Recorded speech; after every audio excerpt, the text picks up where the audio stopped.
is natural. What's unnatural is not to change. And it's the belief system that we have that people don't like change that actually creates the problem. Okay, how many of you millennial, and if you're a millennial or you've updated your brain, how many of you did get to the end with clarity and precision 100%? By a hum. 1, 2, 3? I know, 2% of you. Good. How many of you got about halfway through, you're just going at it, this is nothing, and you got about halfway through, your brain got real fuzzy, and you just kind of messed it all up? 1, 2, 3? Good job. That's about 68% of you. You're good people, but there's an upgrade out there, and actually you should get it. Because there's part of, you think you're good, and you're good, you're hot, you're successful, but there's part of your brain you're missing that a millennial has, and they'll take your job. You can go online. In the book that I asked you to download, it's a short book, easy to read. There are some suggestions about what you could do. And how many of you are sitting there going, what's she talking about? Anybody? Sitting next to that person? I know, right? You're a good person. There's just no place in the future for you. It's just not. I'm sorry. We'll just had to put you in the corner and turn you into a chia pet. But about 18% of the employees flourish. They're the innovators, they're the creators, the one that really gung-ho, top of their game, right? So that means in this group, just a survey, that would be 90 out of the 500 of you. So would you check out with me a little bit? Would you look at the person next to you right now and make a commitment? Look at the person next to you deep in their eyes and say, I'm at the top of my game, but now I'm not sure about you. Would you look? Great, you made the commitment. Good. So that means 90 out of 500 are flourishing.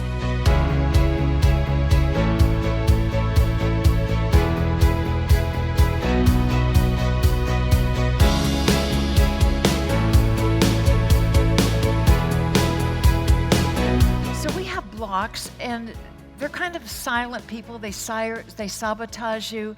They kind of retired 10 years ago, just never let HR know. They're way past Ben's Alliance, way past. And this is what they remind me of. On les appelle à Québec les morts vivants. We call them in Quebec, where I come from, the living dead. And that's actually George of the Galapagos Islands. If you've been to the Galapagos Islands, he's the last of a species of giant tortoise, and he wouldn't mate, if you remember. And how you know you're working with a lonesome George is that you get desperate trying to figure the guy out, right? And that's what they did on the Darwin Research Station. They built a heart-shaped swimming pool to try to get him in the mood. Maybe he, or they brought other couples in to try to show him how to do it. That's Lonesome George, and he's in denial. He just doesn't get it. You pick up people who are blocking your company by their vision, by their auditory clues. Ain't broke, don't fix it. Always done it that way. That will never work. Those are the 3 top sentences that they use. How many by a hum know somebody at your company like that? 1, 2, 3? Whoa, that's way too many. Mostly over here. How many of you are sitting next to that person right now? You've got a myth about these people, I want to break it, is that you can't teach an old dog new tricks. That's what we used to believe, right? That if you're over 55, let him go. Let George go, He's going to be retiring soon. Do you know what I mean? And the thing is that the brain is plastic. You can learn just as easily, and you should learn just as easily at the age of 60, 70, 80 as you do at 20, because the brain is plastic, and there's just no excuse.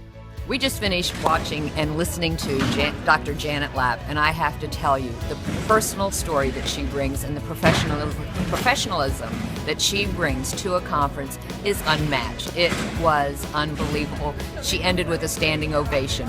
We don't get that often. So Janet, thank you, thank you, thank you.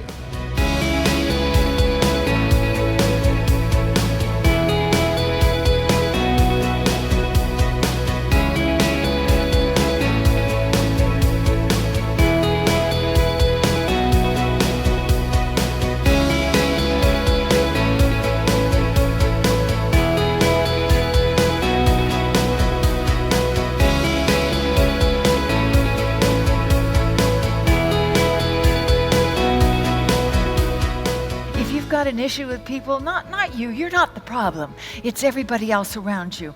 I know that. Let it go. Here are wonderful cards you can use. And if you want to have a really good time, If you're fighting with your husband or your wife or your partner in the kitchen, like at 10 o'clock at night, pick up the card, hold it up. Just see how that works for you. But if you still don't have the language, I've heard language is hard in these difficult conversations. Aprendí esto en México. I learned this in Mexico from this Eliseo.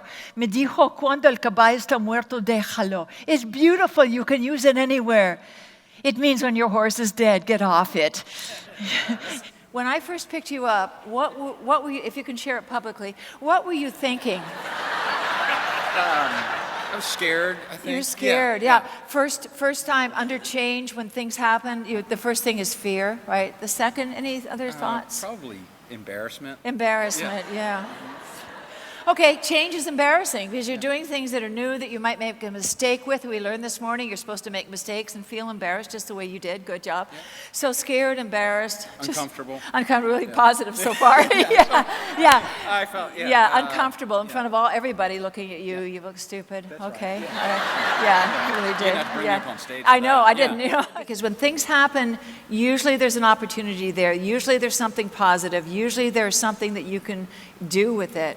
Because if you forget to control worry like you did, you forget to enjoy the ride. Get it?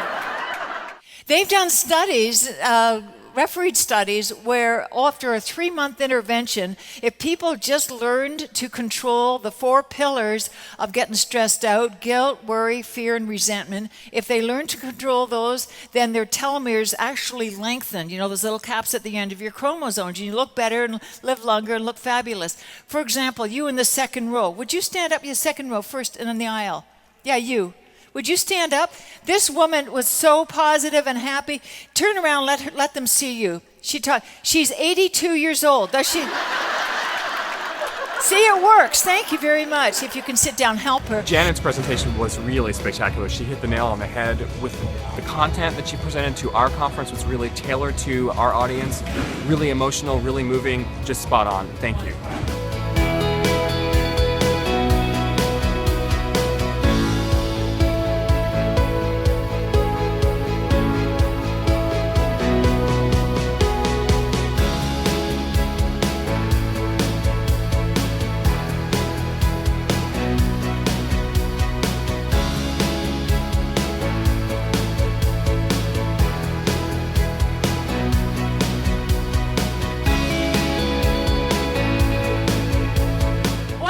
For you, I read all 14,000 leadership books and summarized them on those cards.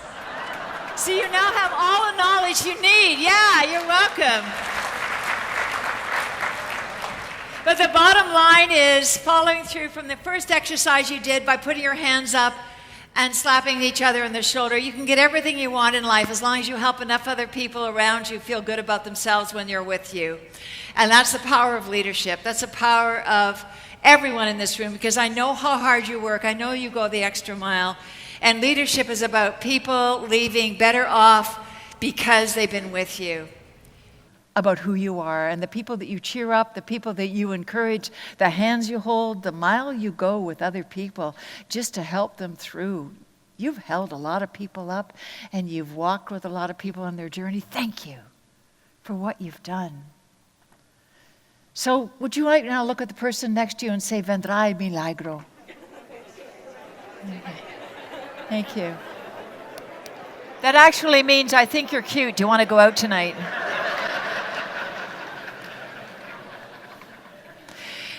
You see, I've noticed in life that change like that, disruptive change, when we throw our arms up in the air and the world is over, a door always opens. Do you notice that? If you're going through that right now, a door will always open. You were strengthened by it.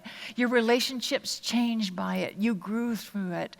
It's a kind of a paradox, like Warren Bennis says, the paradox of leadership, the crucible of leadership. Because worry is not a strategy, the law of attraction is not a plan, and vision without action is hallucination.